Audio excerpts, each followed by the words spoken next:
नमस्कार साथियों, Delhi IAS academy की यूट्यूब प्लेटफॉर्म पर एक बार फिर आपका स्वागत है।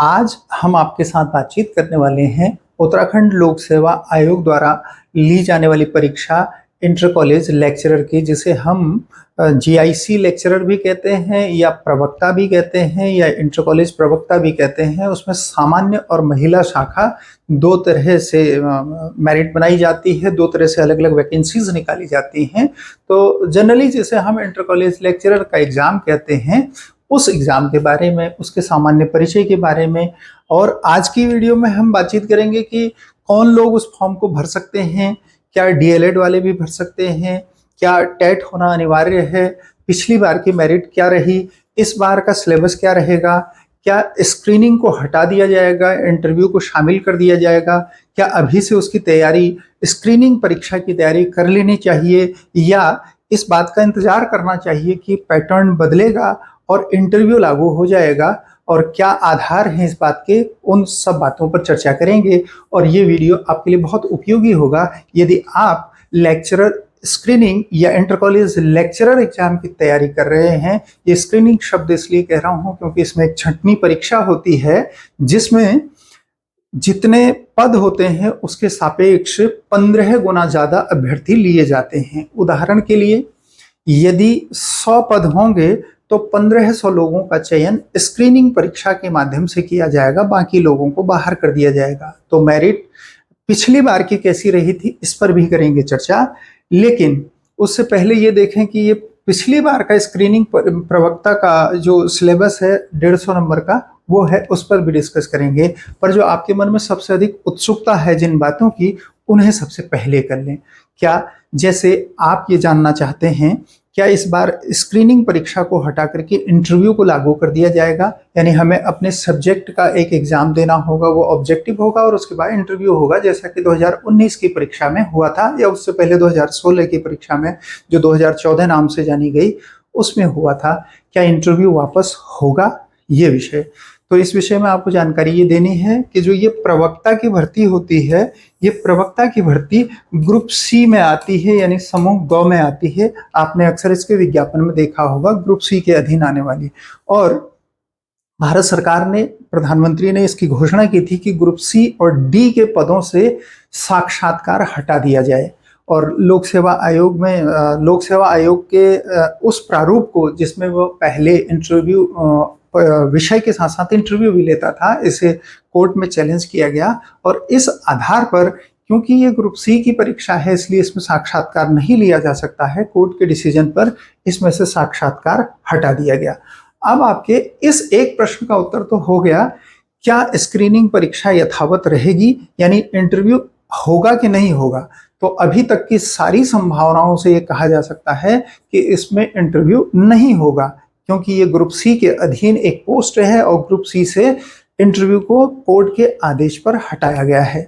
दूसरा, ये स्क्रीनिंग परीक्षा ऐसी की ऐसी जो जीके बेस्ड है वो होगी, या पिछली बार जो एक प्रस्ताव आया था जिसमें कहा गया था कि हम विषय पर आधारित ऑब्जेक्टिव प्रश्नों का एक प्रथम चरण की परीक्षा लेंगे और दूसरा सब्जेक्टिव यानी रिटन एग्जाम वाली मेंस परीक्षा लेंगे। बाद में उस प्रस्ताव को हटा दिया गया, स्क्रीनिंग लाया गया। क्यों? ये बड़ी वजह है। एनसीटीई की गाइडेंस है, गाइडलाइन है कि हम ऐसे टीचर्स को चाहते हैं जिन्हें अपने विषय के ज्ञान के अलावा एक होलिस्टिक यानी विविध विषयों का ज्ञान हो। जैसे हम बहुबुद्धि सिद्धांत के तहत ये समझते हैं कि शिक्षक के पास, शिक्षक की बुद्धि में बहुत तरह की डाइवर्सिटी होती है। उस डाइवर्सिटी को चेक करने के लिए इस एग्जाम को इंक्लूड किया गया है। एनसीटीई का ये कहना है कि हम टीचर उन लोगों को बना सकते हैं जो एक मिनिमम एलिजिबिलिटी क्राइटेरिया को पार करके आएंगे। उसी परीक्षा का नाम स्क्रीनिंग है, या एलटी एग्जाम में या टीजीटी एग्जाम में जिसे हम टेट 2 कहते हैं, उस टेट 2 लेवल की यह परीक्षा होती है। और या फिर हम डीएलएड जो इस बार प्राइमरी के लिए कर दिया गया, तो डीएलएड वालों के लिए जो टेट 1 होता है उसे शामिल कर दिया गया। तो तब तक, जब तक कि टेट 3 का एग्जाम इंटर कॉलेज में पढ़ाने वाले प्रवक्ता लोगों के लिए जब तक आयोजित नहीं किया जाता है, तब तक स्क्रीनिंग परीक्षा के इस सिलेबस के हटने और स्क्रीनिंग परीक्षा के हटने की कोई भी संभावना दूर दूर तक नजर नहीं आती है। इसको बहुत सोच विचार करके रखा गया है। तो स्क्रीनिंग परीक्षा होना लगभग तय है। लगभग तय मतलब पूरी तरह से तय है। उसके जो सिलेबस दिया गया है उसमें कोई फेरबदल हो, किसी टॉपिक में फेरबदल हो, वो संभव है। हालांकि उसमें भी बहुत मुश्किल है कि उन चीज़ों को हटाया जाए। क्यों? क्योंकि इसमें बहुत सारी डाइवर्सिटी है। इस पर चर्चा अभी करते हैं, लेकिन उससे पहले एक बात की ये चर्चा करनी जरूरी है, क्या डीएलएड वाले लोग भी इसके लिए एलिजिबल हैं? तो ऐसे डीएलएड वाले लोग जो बीएड नहीं है इस परीक्षा के लिए एलिजिबल नहीं हैं। ऐसे लोग जो मास्टर नहीं है इस परीक्षा के लिए एलिजिबल नहीं हैं। तो इसमें मिनिमम मार्क्स ग्रेजुएशन में और पोस्ट ग्रेजुएशन में क्या होने चाहिए, ऐसी कोई निश्चित सीमा नहीं है। तो जो लोग केवल पोस्ट ग्रेजुएशन हो यानी पीजी हो वो सभी लोग, और प्लस में जो बीएड हो और बीएड के साथ साथ चाहे वो डीएलएड हो, वो सभी लोग इस परीक्षा को दे सकते हैं। पिछली बार क्या रही मेरिट, इस बात की चर्चा करने से पहले अब कौन कौन लोग एलिजिबल हैं ये चर्चा हो चुकी, स्क्रीनिंग हटेगी कि नहीं हटेगी इस पर चर्चा हो चुकी, साक्षात्कार आएगा कि नहीं आएगा इस पर चर्चा हो चुकी। महत्वपूर्ण बात यही बची है कि स्क्रीनिंग में पिछली बार मेरिट कैसी रही और क्या सभी विषयों के लिए एक ही मेरिट होती है या हर विषय के लिए अलग अलग मेरिट बनती है स्क्रीनिंग में। तो इसका उत्तर अभी करेंगे, लेकिन पहले ये जान लें कि अब आपको जब ये तय हो गया कि स्क्रीनिंग परीक्षा अवश्य ही ली जाएगी और इसी प्रारूप में ली जाएगी जिसमें विविधता होगी, मतलब जिसमें पेडागोजी भी होगी, जिसमें साइंस भी होगी, जिसमें मैथ भी होगी, जिसमें उत्तराखंड भी होगा, मतलब स्टेट स्पेशल का ज्ञान भी होगा और जीके भी होगा और सामान्य हिंदी भी होगी। उस पर आधारित परीक्षा का होना तय है ऐसा। तो ये 150 नंबर का पिछली बार का जो सिलेबस दिया गया है जिसमें संशोधन होना संभव नहीं लगता है वो ये रहा। इसमें शिक्षण अभिरुचि एवं सामान्य अध्ययन इसका नाम है। इसमें 150 प्रश्न होते हैं और 150 मार्क्स होते हैं। 2 घंटे की परीक्षा होती है और इसमें पहला ही खंड होता है शिक्षण अभिरुचि टीचिंग एप्टीट्यूड और ये 40 मार्क्स का होता है। इसमें बाइफर्केशन इसी तरह से है, आगे आपको दिखाई देगा। 40 मार्क्स का टीचिंग एप्टीट्यूड, 35 मार्क्स का जीके और 30 मार्क्स का यूके यानी उत्तराखंड स्पेशल नॉलेज और 25 मार्क्स का मैथ एंड रीजनिंग होता है और 20 मार्क्स का ये हिंदी होता है। तो अगर इन सारे मार्क्स को इंक्लूड कर दिया जाए तो ये 150 मार्क्स होते हैं ऐसे। तो इसमें देखेंगे जिन लोगों ने एलटी एग्जाम के लिए पेडागोजी की तैयारी की थी उसमें बहुत सारे टॉपिक कवर हो गए जो इसके टॉपिक 1 में हैं। इसमें ऑलमोस्ट सभी के लगभग 10 टॉपिक को शामिल करने का प्रयास रहा है। और एक पॉजिटिव बात आपके लिए वो ये कि पिछले वर्षों में भी उत्तराखंड लोक सेवा आयोग का ये रिकॉर्ड रहा है कि उसने अपने एग्जाम दिए हुए सिलेबस से ही पूछे हैं, चाहे प्रश्न कठिन दिए हों या सरल दिए हों, पर सिलेबस से बाहर चीजें पूछने की परंपरा कम से कम लोक सेवा आयोग में नहीं है। इस नाते उसका सम्मान किया जा सकता है पर्याप्त, क्योंकि वो सिलेबस से पूछता है, अपनी बातों में अपने प्रश्न पत्र में वैधता को रखता है, वैलिडिटी को रखता है। तो देखें इसमें राधा कृष्णन आयोग, मुदालियर, कोठारी विश्वविद्यालय अनुदान, राष्ट्रीय अनुसंधान प्रशिक्षण परिषद यानी एनसीईआरटी, राष्ट्रीय अध्यापक शिक्षा परिषद, शिक्षा नीति 86 और राष्ट्रीय ज्ञान आयोग, समानता के लिए शिक्षा, सर्व शिक्षा अभियान, शिक्षा का अधिकार, राष्ट्रीय उच्च शिक्षा अभियान, इसको हम रूसा कहते हैं। तो ये रूसा एलटी के एग्जाम में नहीं था, ये ई गवर्नेंस एलटी के एग्जाम में नहीं था। जिन लोगों ने पहले एलटी पढ़ा, ये राधा कृष्णन आयोग नहीं था। और इसके अलावा लगभग सभी चीजें हमने उसमें पढ़ी। एक ये यूजीसी नहीं था। तो यूजीसी को शामिल करना और रूसा को शामिल करना इंटर कॉलेज लेक्चरर में समझ में नहीं आता, क्योंकि ये नेट लेवल की तैयारी है। मतलब इंटर के बाद जो यूजीसी के अधीन जो कॉलेजेस चलते हैं उससे संबंधित ये 2 बातें हैं। तो 2 टॉपिक शायद ऐसा लगता है कि इस सिलेबस में न भी होते तो चलता। और अगर कोई संशोधन होगा, जैसा कि कयास लगाया जा रहा है कि शासन द्वारा परिवर्तन के लिए, ये सिलेबस में परिवर्तन के लिए कोई रिकमेंडेशन की जाएगी, तो शायद ऐसे ही टॉपिक को छांट करके अलग कर दिया जाएगा। इसकी जगह कोई हो सकता है कोई चीज़ शामिल कर दी जाए और हो सकता है न की जाए। ये 2 अनावश्यक टॉपिक लगते हैं इसमें। और बाकी तो देखा आपने कि ये स्कूल लेवल की बातें हैं। ये टीचिंग दक्षता संप्रेषण है और इसमें बहुत सारी बातें हैं। मूल्य आधारित शिक्षा है, ये कक्षा अनुशासन है और ये कंप्यूटर है और ये शैक्षिक तकनीकी है और शिक्षण व्यवसाय कार्य संतुष्टि, विद्यार्थियों में व्यक्तित्व विकास और शैक्षणिक मूल्यांकन। इस तरह से कुल 10 टॉपिक पेडागोजी में दिए गए हैं और ये 40 नंबर की है। और प्रश्न पत्र बहुत सही रहता है इसमें, प्राय है मैंने जो बात कही कि सिलेबस से पूछा जाता है वो आपको इसमें दिखाई देता है। अच्छा, इसमें दूसरा ये सेगमेंट है जिसको हम जीके कह रहे हैं, ये 35 नंबर का है, जिसका नाम लिखा है सामान्य अध्ययन। जब हम सामान्य अध्ययन देखते हैं तो ये नाम तो बड़ा अच्छा लगता है, सामान्य अध्ययन, लेकिन इस सामान्य अध्ययन में बड़े विशेष अध्ययन की आवश्यकता पड़ती है। और अगर आप इस तरह की उम्मीद कर रहे हैं कि हम इसमें आपको क्या मदद करेंगे, तो हमारे ऐप पर इसका कोर्स अपडेट किया जाएगा। अभी उसका रजिस्ट्रेशन शुरू हो गए हैं, तो आप चाहें तो दिल्ली आईएएस एकेडमी के DIA लर्निंग ऐप में, जो इस वीडियो के नीचे डिस्क्रिप्शन में जिसका लिंक दिया गया है, वो ऐप डाउनलोड करके उस कोर्स में अपने आप को रजिस्टर कर सकते हैं, जिसमें हम आपको भरपूर मदद करने की कोशिश करेंगे इस पूरे 150 नंबर के सिलेबस में। तो आप चाहें तो वहां से हमारी हेल्प भी ले सकते हैं। और बाकी जनरली यूट्यूब के प्लेटफॉर्म पर या दूसरी जगहों पर भी आपको ये सारी चीज़ें प्रायः मिल जाया करेंगी, लेकिन एक विश्वास के तरीके से कि किसी एक पर विश्वास करके कंसाइज वे में आप अपने नोट्स को प्रिपेयर कर पाएं, ये आपकी जिम्मेदारी होनी चाहिए। जैसे जैसे आप सिलेबस को देखेंगे तो आपको ये लगेगा कि इसमें सारा उत्तराखंड भी है, सारी हिस्ट्री भी है, सारी पॉलिटी है, सारी इकोनॉमी है, साइंस भी है, पर्यावरण भी है, इंटरनेशनल इश्यूज भी हैं, और उसके अलावा मैथ भी है, रीजनिंग भी है, हिंदी भी है, और पेडागोजी की डाइवर्सिटी आपने देख ली है। तो देखें, राष्ट्रीय अंतर्राष्ट्रीय महत्व की समसामयिक घटनाएं यानी करंट अफेयर। अब ये करंट अफेयर की आप जानते हैं कि हर साल कई कई पब्लिकेशन की पूरी वार्षिकी की बुक आती है। क्या वो वार्षिकी पर्याप्त होगी या 2 साल 3 साल पीछे का भी करंट अफेयर पढ़ना पड़ेगा? तो एक अच्छे गाइडेंस में ये चीज़ें आपको पता लग जाएंगी, क्योंकि करंट अफेयर ही अपने आप में बहुत बड़ी चीज़ है। तो खेलकूद है, मनोरंजन है, ये भी राष्ट्रीय अंतर्राष्ट्रीय है। भारत का इतिहास देखें, प्राचीन, मध्यकालीन और आधुनिक, उसके अलावा सांस्कृतिक एवं राष्ट्रीय आंदोलन तथा निर्माणकारी गतिविधियां, पूरी की पूरी हिस्ट्री दे दी गई है। यहाँ देखें, पूरा का पूरा ज्योग्राफी दे दिया गया, भारत में विश्व का भौगोलिक ज्ञान।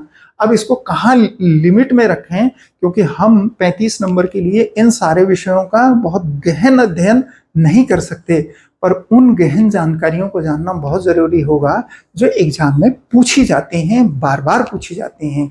तो आप इसमें किसी भी अनुभवी की मदद लेकर के उन जनरल चीज़ों को, किसी विषय की उन जनरल चीज़ों को जो बार बार पूछी जाती हैं, बहुत महत्वपूर्ण होती हैं, इंटर कॉलेज में प्रवक्ता बनने के लिए उन चीज़ों को जान लेना बहुत महत्वपूर्ण होता है। इसलिए आप उस गाइडेंस को लेकर के अपनी तैयारी को आसान कर सकते हैं। अच्छा देखिए, प्राकृतिक संसाधन प्रकार, नियोजन, संरक्षण एवं संवर्धन, ये एक तरह से इकोनॉमिक्स पूरी की पूरी हो गई है।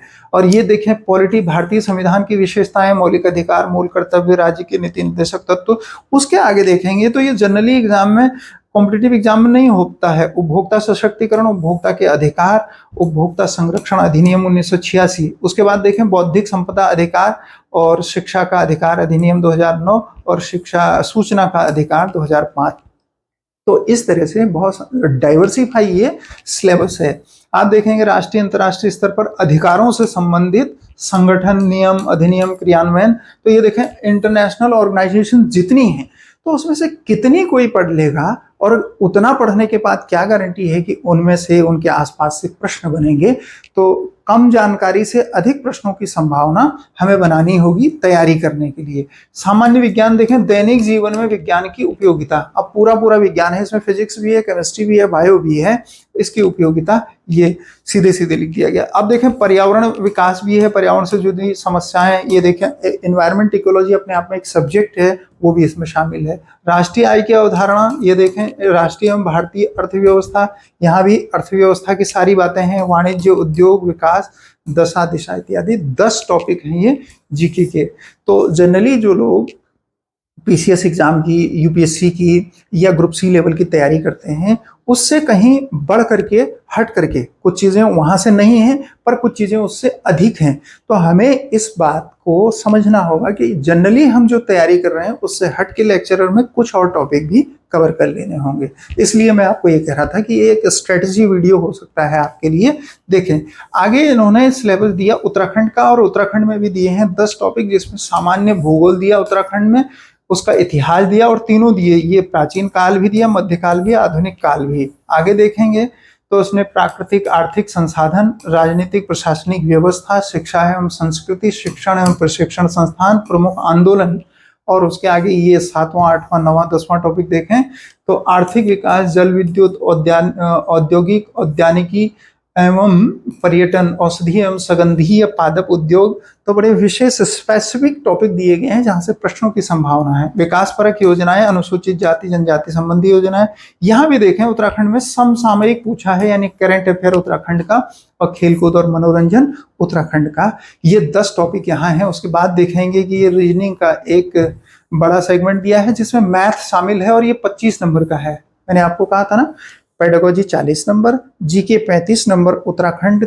30 नंबर की है, और ये मैथ और रीजनिंग दोनों मिलाकर के 25 नंबर के हैं। देखें इसमें शाब्दिक, अशाब्दिक और विश्लेषणात्मक प्रश्न हैं, और मैथ के इतने सारे टॉपिक दिए गए हैं। ये एचसीएफ तक, प्रतिशत, अनुपात, साधारण ब्याज, लाभ हानि, छूट, समय, कार्य, वेतन, समय और दूरी, महत्तम और लघुत्तम समापवर्त, एलसीएफ, एचसीएफ, यहाँ तक ये गणित के, अर्थमेटिक्स के ये प्रश्न, इतने चैप्टर दिए गए हैं। उसके बाद इन्होंने रीजनिंग की बात की और इसमें लिखा है तुल्यता, निगमनात्मक तर्क, जिसे हम सिलोजिज्म कहते हैं, समानता, अंतर, लुप्त अंक, वर्ण, अनुक्रम, निर्णय लेना, विभेद, संबंध, अवधारणा और दिशाबोध, ये है कोडिंग, डिकोडिंग, अंकगणितीय तर्क इत्यादि। उसके बाद कुछ और चैप्टर, रेलगाड़ी, नाव, धारा, कैलेंडर, घड़ियां, तार्किक वैनारेख और आंकड़ों का चित्रों एवं ग्राफ द्वारा प्रस्तुतिकरण, आंकड़ों का माध्य, माध्यिका, बहुलक, परास, विश्लेषण।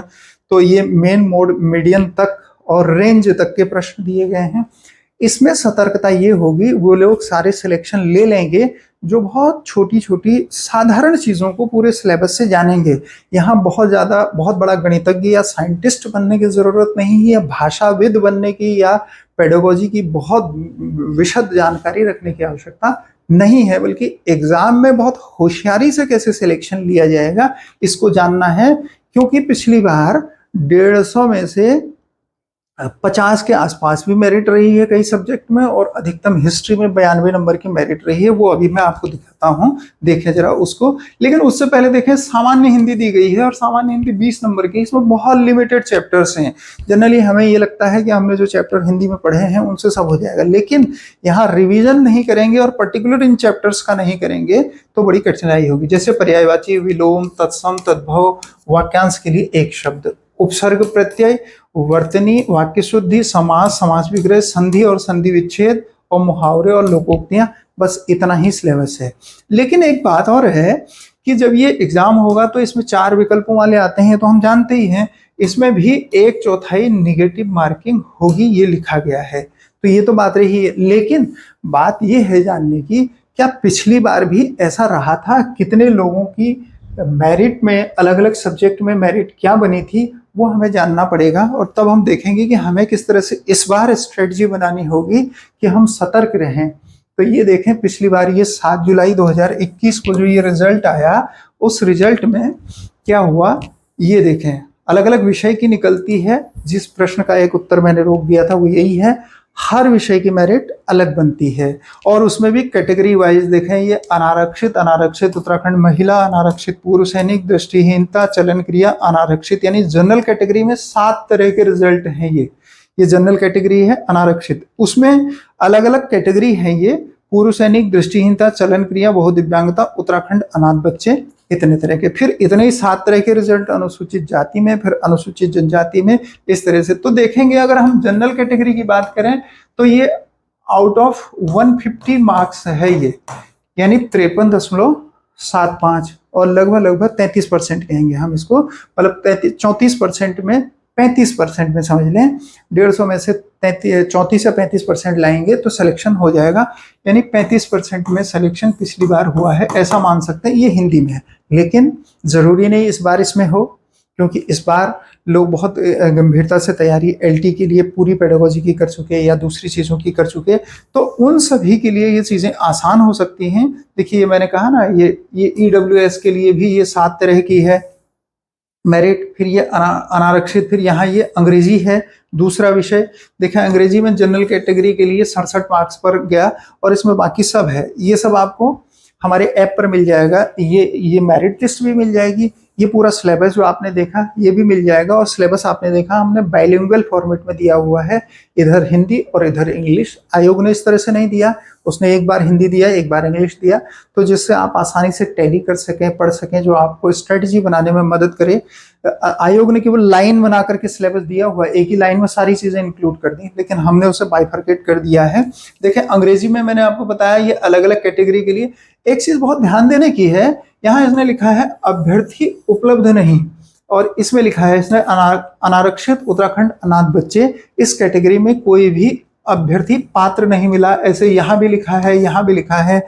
इसका मतलब है कि अगर मिनिमम मार्क्स हम नहीं लाते हैं तो उसको वैकेंट दिखा करके अगले साल अगली बार के लिए बैकलॉग की पोस्ट निकाली जाती है। क्या होती है बैकलॉग, उस पर कभी फिर बात करेंगे।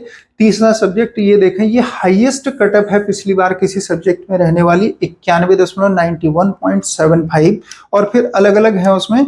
इसमें एक ये देखें उत्तराखंड महिला की 87 है, तो बहुत ज़्यादा अंतर नहीं है, ये करीब करीब 4 मार्क्स का अंतर है महिला और इसमें पुरुष में। और संस्कृत में चौथा सब्जेक्ट है, इसमें देखें 69.50, ऐसे ही आगे।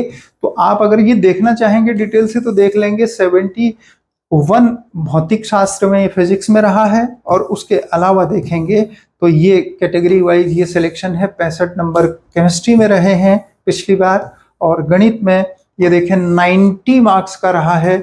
मैथमेटिक्स में मेरिट, तो ये किसकी मेरिट है, स्क्रीनिंग की। ये बता रहा है, आप जरा यहाँ देखें कि मैथ रीजनिंग हमारे उसमें केवल 25 नंबर की है। इसका मतलब है कि मैथ रीजनिंग वाले लोग, कई बार आप लोगों को ऐसा लगता है, आप में से कई लोगों को, कि हम लोग साइंस बैकग्राउंड के हैं तो हमें ह्यूमैनिटीज के सब्जेक्ट समझ में नहीं आते। मतलब उसमें क्या है कि उत्तराखंड का ज़्यादातर पोर्शन ह्यूमैनिटीज वाला है, उसमें साइंस तो ऐसी कुछ है नहीं। तो उसके अलावा जो 35 नंबर की जीके है उसमें मैक्सिमम ह्यूमैनिटीज है। तो इन 2 सेगमेंट की वजह से साइंस वाले लोग नीचे चले जाते हैं, ऐसा बहुत लोगों का मानना होता है। पर ये रिजल्ट ये बता रहा है कि मैथमेटिक्स वालों का, कि इन्होंने भी हिंदी में, जीके में उत्तराखंड में बहुत अच्छी मेहनत की है, इसलिए 90.25 पे मेरिट रुकी है। ये उन लोगों के लिए एक अलार्म हो सकता है कि बहुत सजग होकर के पढ़ना है आपको।